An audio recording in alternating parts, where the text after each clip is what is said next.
My name is Mike Breeze, and since 2001, I have made it my personal mission to help as many people as I can achieve their goals. As a speaker and best-selling author, I now get to travel the country sharing with audiences exactly what it takes to not only set goals, but what it takes to actually achieve them. But let's be real, no one person has all the answers, and that is exactly why I created this channel. In each episode, I sit down with experts from every field, people who've mastered their craft, to bring you the tips, tricks, and success hacks that actually work. All of it in 15 minutes or less. Welcome to the 15-Minute Edge.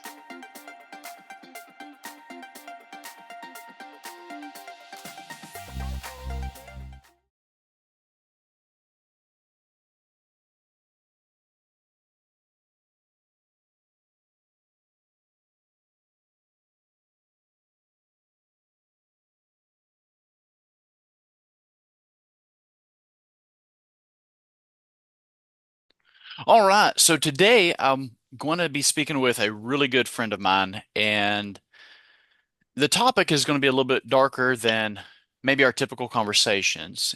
My friend has gone through every parent's worst nightmare. I'm going to let him tell his story, but several years ago, his son left this world on his own terms. And but I want you to know that today isn't about grief necessarily. We're going to talk about that, but I want to more than that talk about hope.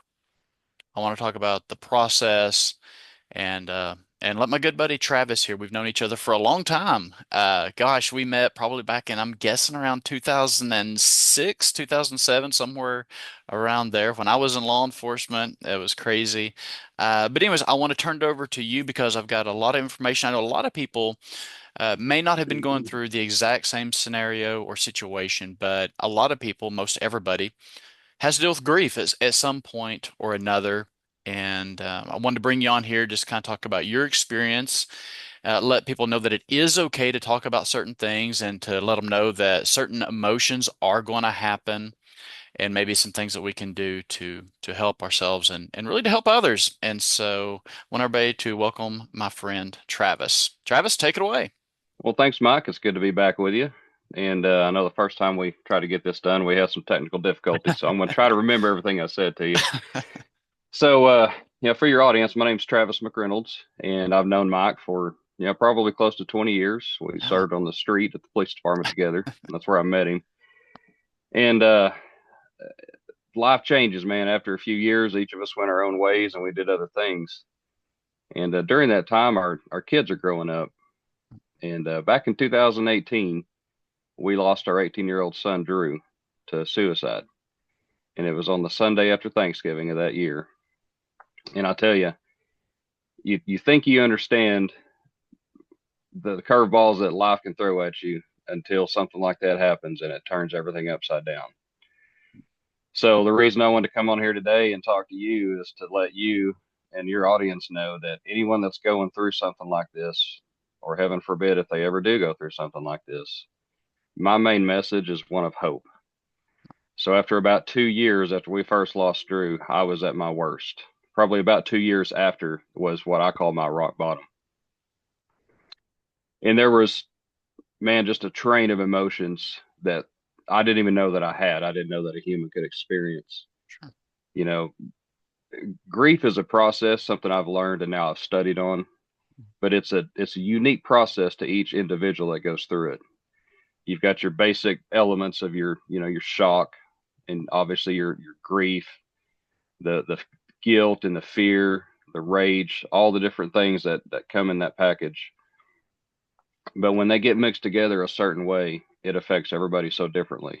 Sure. For me, I think denial was probably the main thing that hung over my head for most of that time. And I'll save you from the gory details that went through my mind for several months. But at the end of the first 2 years, when I hit my rock bottom, I found myself at a crossroads. And I was thinking thoughts that I never thought I would think about myself. And I was afraid I was going to end up with the same fate that Drew did. Wow. So I prayed about it. I prayed to my God. I said, if you're there, I'd already questioned a lot of things about him during that first 2 years. Sure. but I never lost complete touch with him. And I said, if you're there, please show me. I'm at rock bottom. There's no farther down to go. I need you. Uh, Please do something. And it was probably just a couple of days. And I woke up one morning and something felt different. There was this little tiny, like a little tiny spark of hope, I guess, if that's Right. what you can call it. It's what I call it. Right. Something told me deep down in my spirit, you're going to be okay, Travis. Everything's going to be okay. Drew's with me. He's okay. Everything's going to be fine. I've got some plans for you. And so from that point forward, every single day, I felt a little bit more hopeful, a little bit more energized. That as soon as I would wake up and I started getting these ideas and these urges, I thought, man, there's other people out there like me that I Mm, want to go help. right. And it wasn't just a cliche kind of a pie in the sky, just a fleeting feeling of, well, I want to go talk to somebody or be a listening Right. ear. Like I told you the other day, I've always thought I've had a gift for listening, and I know my wife would absolutely not agree with that, but that's okay. Right. But I've always had, even when I was young, I've always had a just a heart for people, and I actually, gave a care. We can't Right. fix the world's problems all Sure. by ourselves, but if I can listen to somebody and make even the smallest difference, I felt like I had done something. So all of that combined together, and I'll try to keep this short, but Uh, over, several months, honestly, it turned into this idea that I can coach people. I mhm. feel like I've got the authority and I can have their trust because they know that I've walked this path. I'm still walking this path. This isn't a Sure. path that has an end. It just has progression. And so that's where I'm at now. I've started a coaching business. It's still in its infancy stages, Sure. officially, but with 2 or 3 years of solid experience of talking to other people, other grieving parents that I've known for several years. Um, all the research and studying I've read till my eyes have crossed. And so Right. I feel like I've got something I can offer people if they're out there seeking some kind of help and they don't know where Sure. to look. So that's Sure. that's where I'm at now. Awesome. Well, Travis, and not trying to cut you off by any stretch, but I really kind of want to dive deep into this because there's a lot of people out there.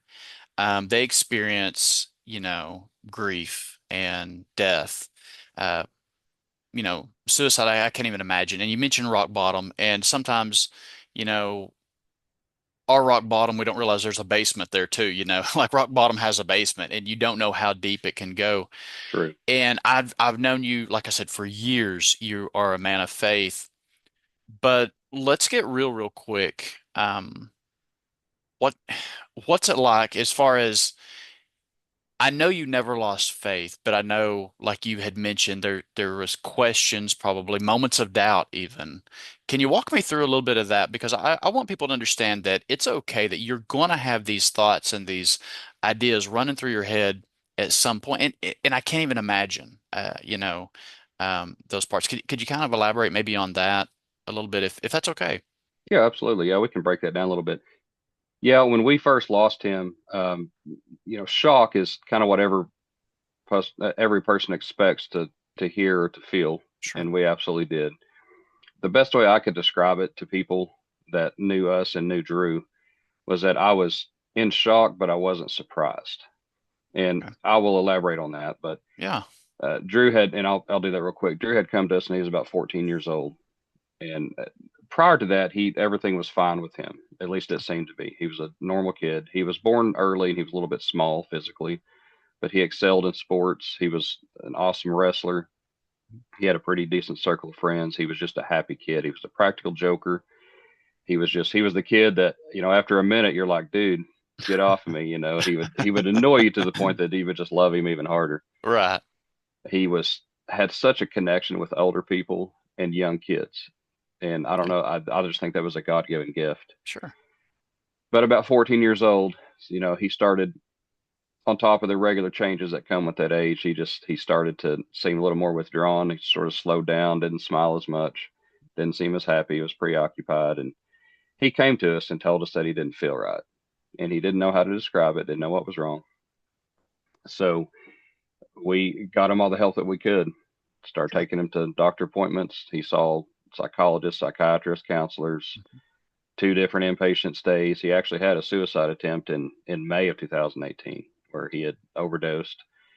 He was at a friend's house out of town, called me about midnight as soon as he did it because he knew he'd messed up and he was scared and Right. crying. And I grabbed my keys, took off, went and picked him up.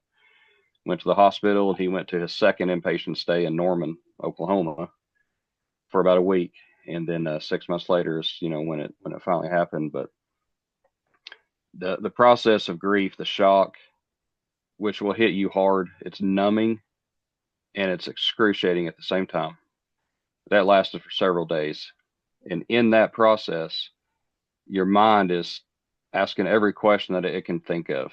Sure. Obviously, why him, why us, why not me?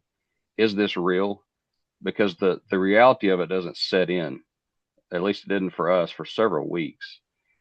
And in that, the first place that my heart went is, God, where are you? Right. I've been a believer in Jesus Christ as my Lord and Savior since I was 13 years old. Right.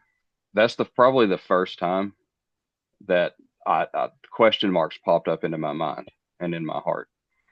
And to answer your question about that, that's absolutely normal. God even understands that. I don't remember exactly where in scripture, but I know that he talks about how, think about Job.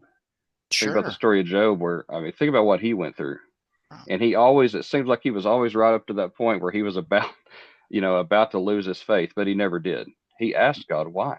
Why are you allowing this? Why is this happening to me? And that's what I went through. I never really lost any faith that God exists, that he's real, that he's there, that he's who he says he is, all the things that we know to be true about him. Right. But I entertained the notion of something's not what I thought it was. And that was scary, Mike. That Sure. was terrifying for a Christian or anyone, whatever someone's faith is. Right.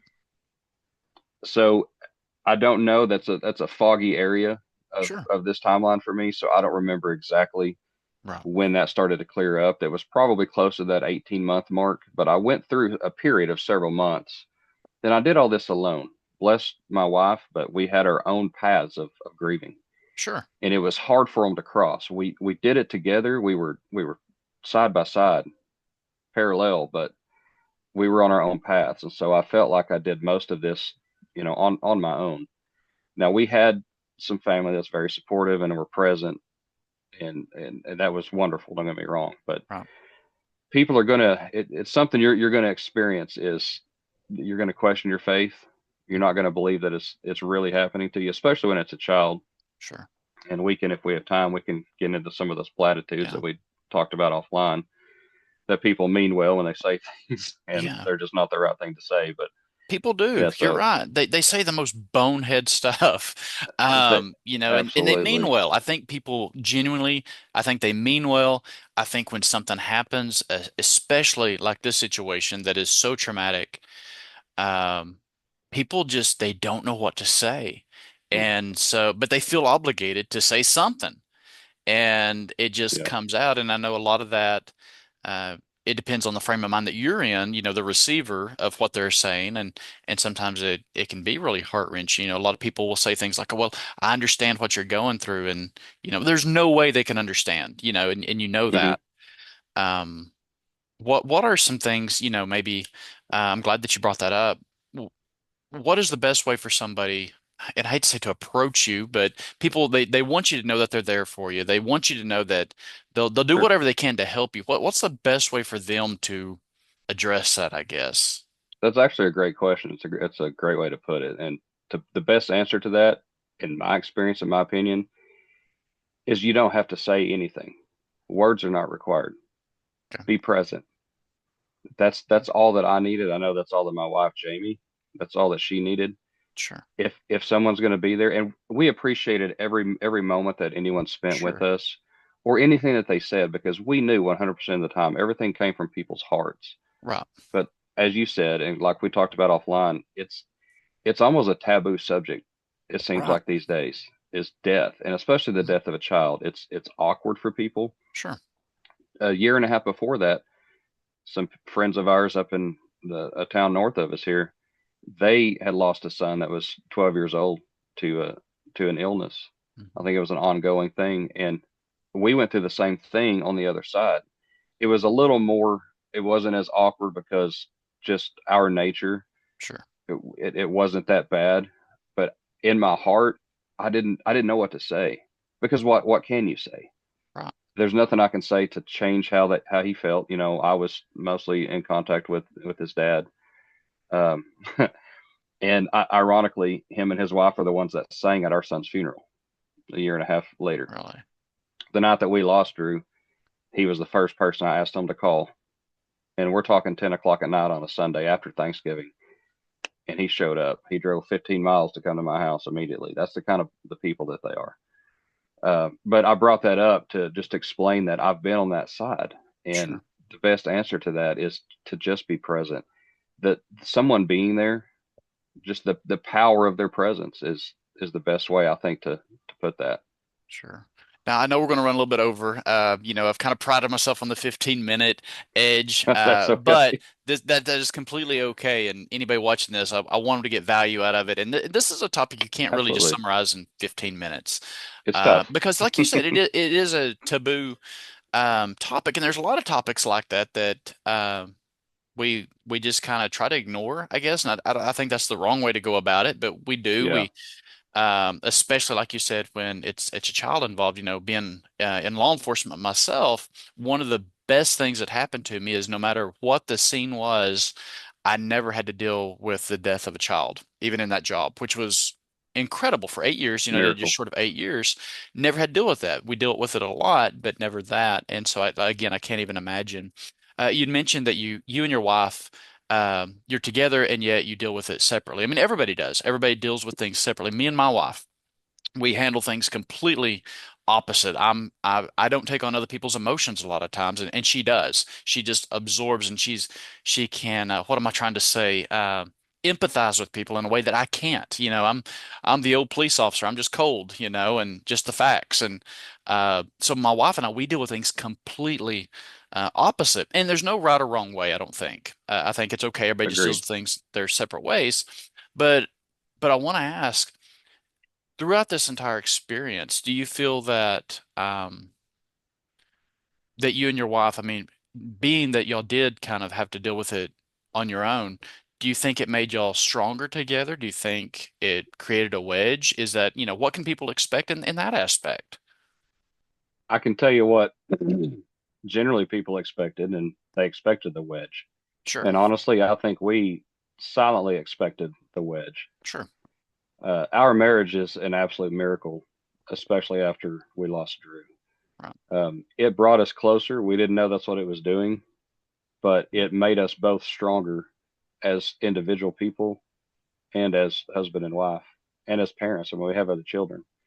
Um, I think some of that was in the back of our minds, that obligation. Well, that's a bad word for that. That responsibility, sure, that purpose to still be able to parent and serve our other kids. right, Um, it was an unwritten rule. It was something we knew in our hearts. We have to go on, which was also individually part of my path during that 18 to 24 months when sure, I got to the end of it. And I thought, pardon me, I don't know if I'm going to win this fight. And that was part of the package, I think, that God dropped onto my head. In that was, you have other people that need you. yeah, Not that I'm anybody special, but he's special. He put me somewhere right, where he wants me to be. right, And when that really, I'm ashamed to say, Mike, that it took 2 years for that to really occur to me, but right, that's what it took for sure, me. That's not going to be everybody's path. right, Um, but at that point, that's when I realized I have to remain a husband, number one, to my sure, wife, and I need to be a better husband. I still try to be every single day. right. And us men know that's a lot steeper climb than we ever thought it was or would That's have been. true. So yeah, the short answer to that is it brought us closer. It made us stronger. Now in that time, it's a line that it's like a stock graph that goes up. It's up and down, Right, but the general trend was upward. And right, thankfully that's where we've been. right. So let me ask you another question too. Um, and I think a lot of people. I think a lot of people feel this way. They don't mention it so much. I know I felt this way, with family members, close friends, etc. But what's your take on it? Because I think people are afraid if they don't act or do certain things that they're almost going to forget their loved one that they lost, or they're not, it's weird because I think people they almost feel guilty for moving on with their life. Maybe another way of saying that. What's your take on that as far as, because you're doing great things. I mean, you're taking it, you're helping other people. I really don't like the word even coaching. I know that's the popular word now, people coaching. But you're helping people. I mean, you're helping people through similar process. And do you find a lot of people they almost feel Guiding. guilty by moving on?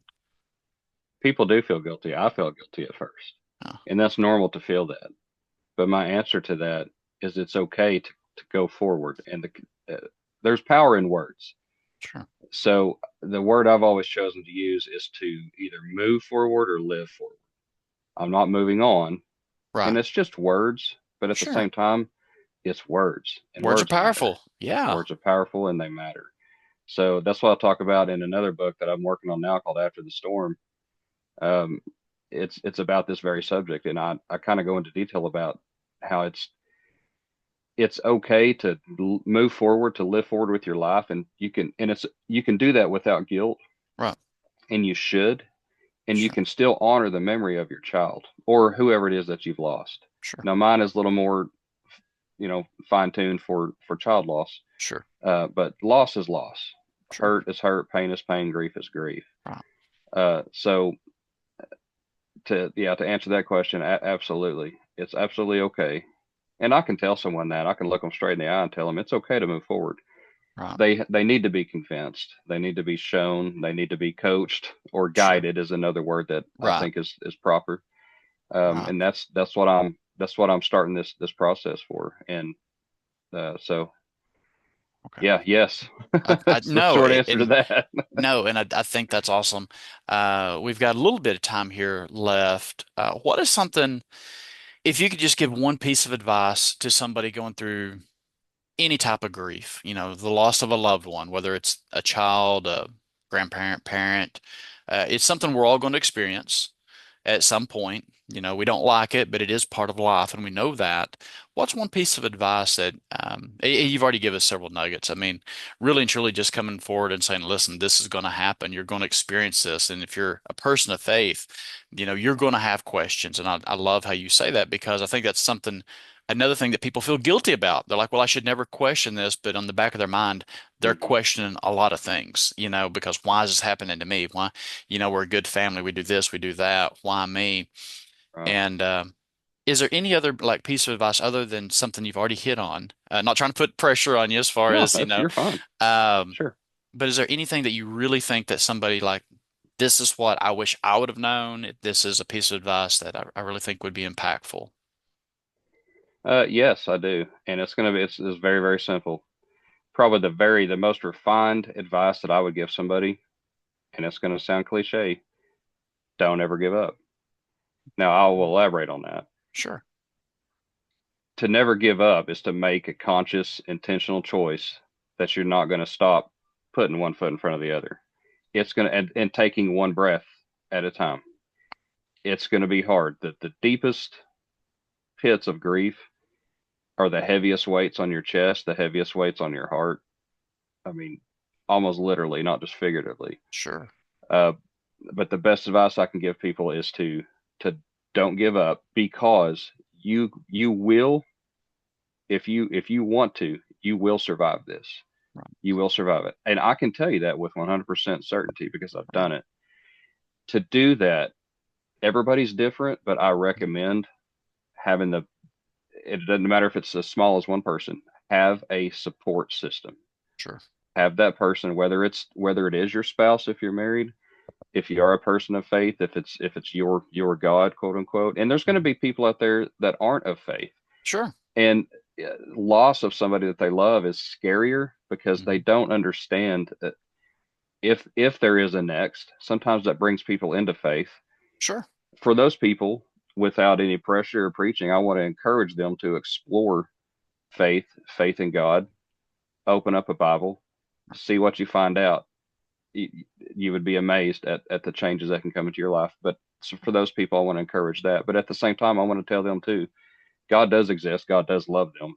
God wants them to run to him.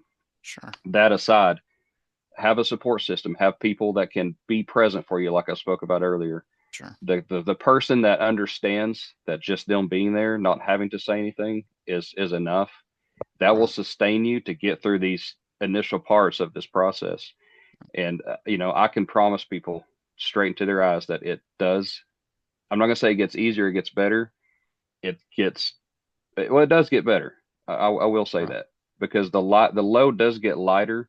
It's not that the load changes; it's that you learn how to carry it more. And I'm not trying to sound all Dr. No, Phil, and it's it's the truth, Mike. right. It's something I've experienced. And a person doesn't have to lose a child to understand deep pain and deep Right. grief. So I don't want people to think I'm not trying to alienate people that they No. never lost a child, don't understand. Sure. Like I said, hurt is hurt. Sure. But I think there are varying levels and intensities. But again, it's different for everybody. So Right. Right. have somebody that you can rely on that can be present with you, and that was the key thing that helped me sustain through those first initial months. And Awesome. then freedom and breakthrough starts to come over the horizon. Where you can see it. I love it. I love it. It's amazing. And you said, you've got to have the support group, most definitely. Um, I know, and we already discussed this some, that everybody they deal with it differently. And so sometimes it's okay, I think, if it's not necessarily your spouse, you have that other person because you are going to deal with things differently. And what I always tell people is, on different situations, a lot of times it's better to have a tour guide than a travel agent. And what I mean, and I'm not taking away from professionals as far as psychologists, if you need professional help, get it. Okay, that's my disclaimer.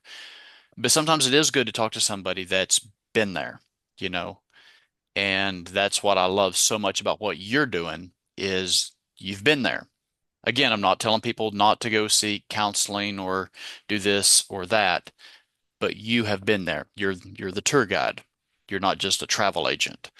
I And love it. so I'm going to put your information here so people can reach out to you and contact you. I know we're still in the early stages of your program and what you have to offer, coaching people, helping people that way. I do want people to be able to get a hold of you because I think this is something that will impact a lot of people. I think um, what you're doing is a mission. I think it's goes beyond that. I also think it's a purpose. As a person of faith, we know that God allows things to happen sometimes, and He can use things. He can use everything, and we know that.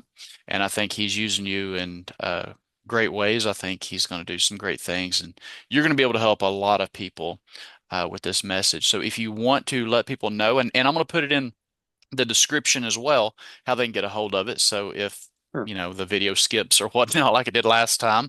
But if you want to let people know, and you've got a couple of books that's going to be coming out in the near future, I'm excited about that. I definitely want to bring you back on. We'll talk about Absolutely. that later. I But can't yeah, so wait. you are a published author as well. I mean, you've got some authority Yes, there, sir. and I love it. I love it.